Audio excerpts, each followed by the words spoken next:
Good morning दोस्तों। जैसा कि हम लोग पिछले वीडियो पे alternative sign for R and S के बारे में स्टडी कर चुके हैं। अब इसके कुछ ग्राम ब्लॉक्स हैं और इनका कैसे यूज़ किया जाता है मैं आपको बताता हूं। आप इनको अंत तक वीडियो को देखिएगा, बहुत ही ज़्यादा आपको मज़ा आएगा इस वीडियो को देखकर। क्लियर? और बहुत कम समय में बहुत ज़्यादा चीज़ें आपको देकर जाऊँगा। ठीक है? जैसे कि पुट होता है, ये आपका लाइट पे होता है, थ्रू द लाइन याद करते हैं, इसको लिखते हैं, याद रखिएगा। और बी आपका लाइन पे होता है और ये आपका डार्क पे यूज़ करते हैं। टू बी आपका डार्क पे होता है, थ्रू द लाइन होता है, याद रखिएगा। और इट आपका लाइट पे होता है, टच द लाइन होता है और इसको हम लोग लाइट पे यूज़ करते हैं। हेड आपका एबव द लाइन होता है और ये आपका डार्क पे होता है। क्लियर? डू जो होता है ये आपका टच द लाइन होता है, ये डार्क पे यूज़ करते हैं। और डिफरेंस और डिफरेंट के लिए दोनों के लिए याद रखिएगा, देखिए ग्राम ब्लॉक से यूज़ करते हैं। ये आपका थ्रू द लाइन होता है और डार्क पे इसका इस्तेमाल करते हैं। क्लियर? मच होता है, ये आपका लाइट पे होता है, एबव द लाइन होता है। और इसके बाद विच होता है, ये आपका टच द लाइन होता है और इसको हम लोग लाइट पे यूज़ करते हैं। क्लियर? अब देखिएगा कि ये पुट जो होता है ये आपका एज ए वर्ब यूज़ होता है। क्या होता है? ये एज ए वर्ब यूज़ होता है। क्लियर?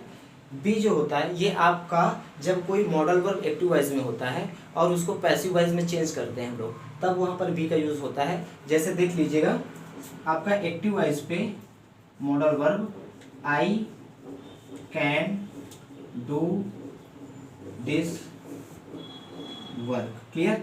ये सेंटेंस आपका किस पे है? एक्टिव वॉइस पे है। इसका स्ट्रक्चर क्या होता है? इस पे आपका सब्जेक्ट होता है प्लस कैन अर्थात मॉडल वर्ब। क्लियर? इसके बाद आपका वर्ब की फर्स्ट फॉर्म और प्लस इसका ऑब्जेक्ट होता है। ये स्ट्रक्चर आपका मॉडल वर्ब का एक्टिव वॉइस का होता है। और इसको पैसिव वॉइस में कब चेंज करेंगे? अब जब इसको पैसिव वॉइस में चेंज करेंगे तो इसका स्ट्रक्चर क्या होता है? जो इसका ऑब्जेक्ट होता है, ये पैसिव वॉइस में क्या होता है? ये सब्जेक्ट बन जाता है। क्या बन जाता है भाई? ये आपका सब्जेक्ट बन जाता है। क्लियर? इसके बाद आप लोग कैन का यूज़ करते हैं। मॉडल वर्ब पे सिंगुलर और प्लूरल का कोई इफेक्ट नहीं पड़ता है। क्लियर? और प्लस वर्ब की यहाँ पर बी लगाएंगे, सॉरी बी का यूज़ करेंगे और प्लस वर्ब की थर्ड फॉर्म और प्लस बाई और इसके बाद जो इसका सब्जेक्ट होता है वो यहाँ पर ऑब्जेक्ट बन जाता है। याद रखिएगा। क्लियर? ये पैसिव वॉइस का स्ट्रक्चर होता है। कैसे इसको पैसिव वॉइस में चेंज करेंगे? पैसिव वॉइस में कैसे चेंज करेंगे इसको याद रखिएगा। तो ये आपका देखिएगा ऑब्जेक्ट है इसका, ये ऑब्जेक्ट बनेगा किस पे? सब्जेक्ट पे। तो यहाँ से रखेंगे इसका दिस वर्क। दिस वर्क आपका सिंगुलर है। ठीक है? तो इसके लिए कैन यूज़ करेंगे इसका। क्लियर? कैन के बाद हम लोग बी यूज़ करेंगे और वर्ब की थर्ड फॉर्म, यहाँ वर्ब क्या है? ये वर्ब यहाँ डू है और डू का थर्ड फॉर्म लोग क्या यूज़ करते हैं? डन यूज़ करते हैं। तो यहाँ पर डन यूज़ करेंगे। फिर इसके बाद आप बाई यूज़ करेंगे और प्लस यहाँ पर जो ऑब्जेक्ट है, जो इसका सब्जेक्ट है, ये आपका ऑब्जेक्ट में कन्वर्ट हो जाएगा। तो यहाँ पर रखेंगे हम लोग मी, आई का मी होता है। ठीक है? आई आपका सब्जेक्टिव यूज में किया जाता है सब्जेक्टिव केस पे, और मी इस सब्जेक्टिव केस का ये आपका ऑब्जेक्टिव केस होता है। ठीक है? जब आप कारक पढ़ते हैं तो कारक में आई, मी, माई और माइन होता है। सब्जेक्टिव केस में आई होता है, ऑब्जेक्टिव केस में आपका मी यूज़ करते हैं और पोसेसिव एडजेक्टिव पे आप माई का यूज़ करते हैं, पोसेसिव प्रोनाउन पे माइन का यूज़ करते हैं। क्लियर? तो यहाँ पर ये आपका ऑब्जेक्टिव केस का प्रोनाउन हो जाता है। तो इस तरह से आपका सब्जेक्ट एक्टिव वाइज आपका पैसिव वाइज चेंज होता है मॉडल वर्ब।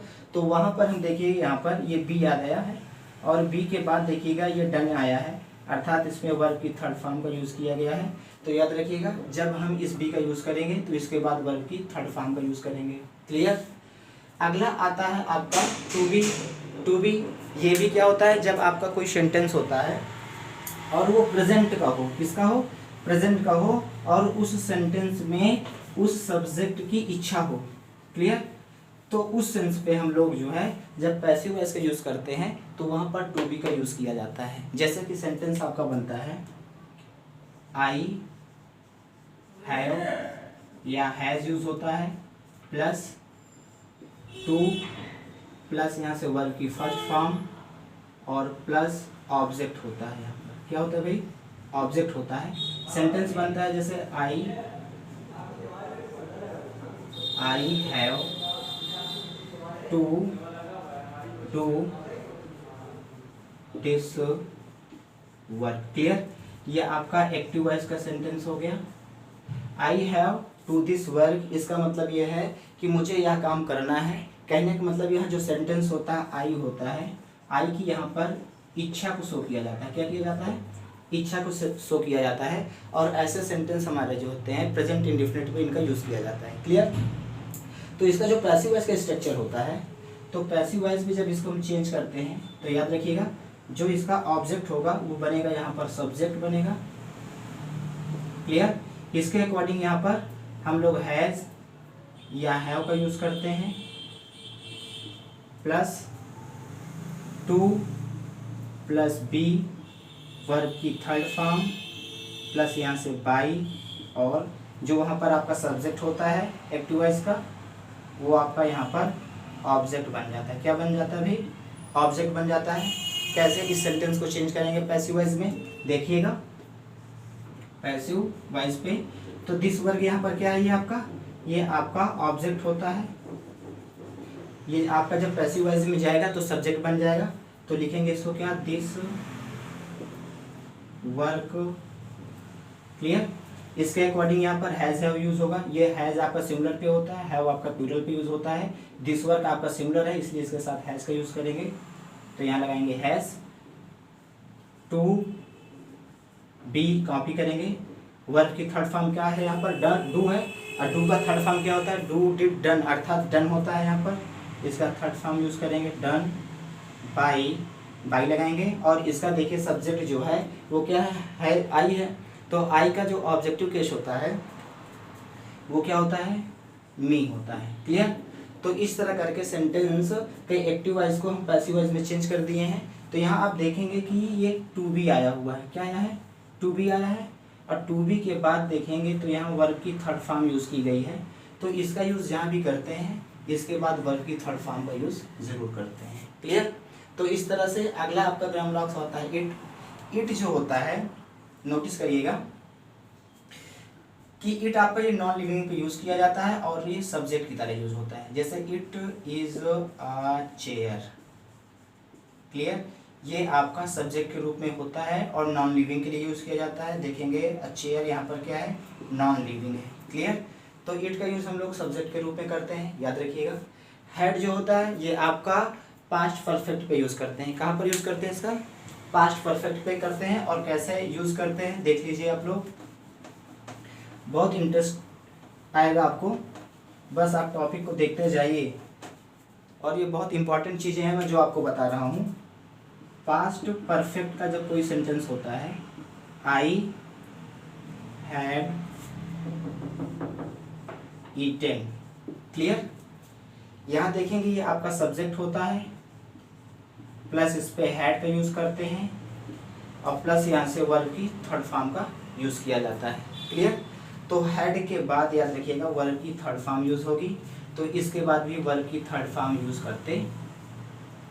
क्लियर? अगला आता है आपका डू। ये आपका प्रेजेंट इंडेफिनिट पे जब कोई सेंटेंस इंट्रोगेटिव हो या निगेटिव होता है तो उस पर हम लोग डू का यूज़ करते हैं।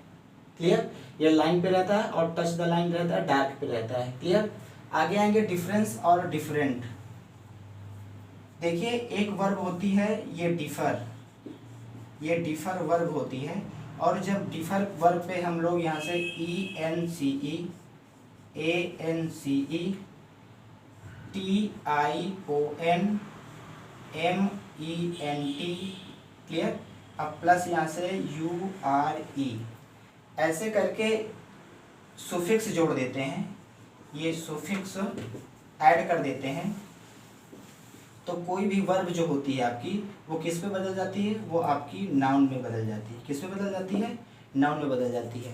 तो ये डिफर आपका नाउन होता है और ये डिफरेंट जो होता है ये आपका एडजेक्टिव होता है। क्या होता है? ये आपका एडजेक्टिव होता है। क्लियर? कैसे नाउन प्रोनाउन को पहचानेंगे ये सारा कुछ मैं आपको एक वीडियो के माध्यम से बताऊंगा, ताकि जब हम कोई सेंटेंस अरेंज करते हैं तो उस पर हम नाउन कैसे होगा, प्रोनाउन क्या होता है, एडजेक्टिव क्या होता है, एडवर्ब क्या होता है, तो हम उसको पहचान नहीं पाते हैं। तो वो सारा कुछ मैं उस वीडियो पे आप लोगों को बहुत ही विस्तार से बता दूंगा, आप लोग परेशान नहीं होइएगा। क्लियर? आगे देखिए आपका अगला ग्रामर ब्लॉक्स जो आता है वो आपका विच आता है, सॉरी मच आता है। तो ये मच जो होता है देखेंगे, ये आपका एज ए एडजेक्टिव होता है, ये एडजेक्टिव होता है मच,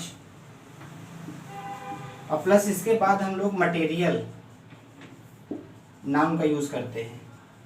आप जानते हैं कि जो मटेरियल नाउन होता है वो आपका अनकाउंटेबल होता है, अनकाउंटेबल होता है। इसीलिए हमेशा याद रखिएगा मच के बाद अनकाउंटेबल नाउन का यूज़ करते हैं। मच मिल्क होता है, क्या होता है? मच मिल्क होता है, याद रखिएगा। अनकाउंटेबल नाउन इस मच के बाद यूज़ करते हैं एज ये एडजेक्टिव होता है। क्लियर? अगला आपका आता है विच।